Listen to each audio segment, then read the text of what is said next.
So this morning we're talking about a program that helps men and women build better relationships and succeed in the workplace.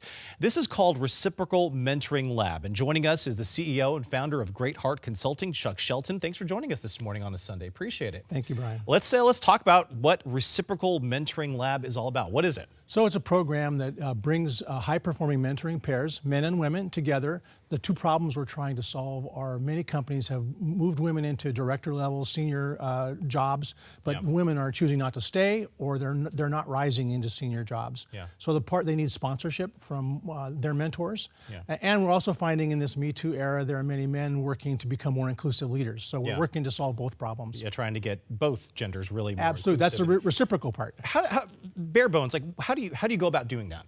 Yeah, so the mentoring pairs work together. It's built around a 2-day lab where we have 30 to 40 mentoring pairs from different companies coming together with a faculty to work on what mentoring looks like and how to build a stronger relationship to move people up and to build stronger inclusive skills. So they're both just working together side by side, learning each other's skills. Yeah, and the reciprocity part is that while there's a formal senior-junior structure to a mentoring relationship in which typically it's the man who's the mentor, or though there are senior women who may be mentoring men as well, the point is that the two-way street. It's about mutual exchange of value, so everybody is getting better and finding new career options. Absolutely.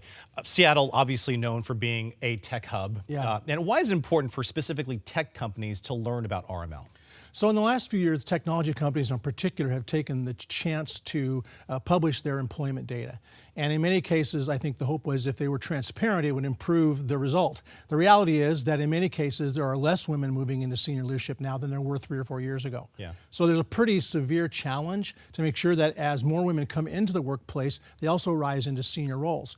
And like I said, at this point, there are also many of us as men are thinking through, I want to make sure that my relationships are having the impact that I want them to in the workplace. And this is a great time for us as men to think about building strong relationships of collaboration with women. For sure. I'm curious to know how long you've been working in inclusive leadership, and what have you noticed throughout that time since you've been working on this? Yeah, so I actually got involved with this growing up in Seattle 40 years ago, so I've been doing it a long time, the connection between leadership development and diversity and inclusion.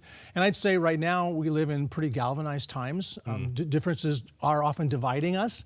And so there's a real appetite among many people to say, how do we take diversity and inclusion and make it for all of us, which is inviting people from majority communities to step up and say, I need to learn how to do this too.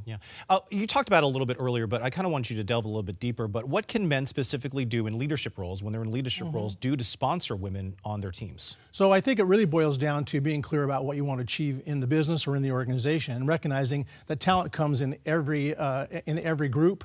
One of the things we see with clients is saying, well, what's the market availability, of talent in each group? So in technology companies, for example, they're saying there are more women available to be successful than we currently have in place. So they have to pay attention to the success of the company, both in terms of who's working there, their talent, but also who's buying their products and services. And bottom line, I mean, it's so important just to have both genders really working together and collaborate to build more leadership, would you say? Yeah, and I'd say one of the things that's a real learning curve right now is that many men are wondering about the risks and challenges of building strong collaborative relationships.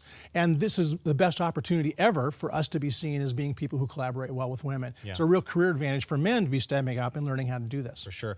So for those, lastly, who are interested in learning about RML, how do you find out more information? So you'll be shocked to find out we have a website, reciprocalmentoringlab.com, and we have an event coming up in September here in Seattle that people can enroll in. Okay. Fantastic. Thanks for joining us, Chuck Shelton, Thanks so much, Brian. founder, CEO of Greatheart Consulting. Thanks for joining us. Thank you. Appreciate it.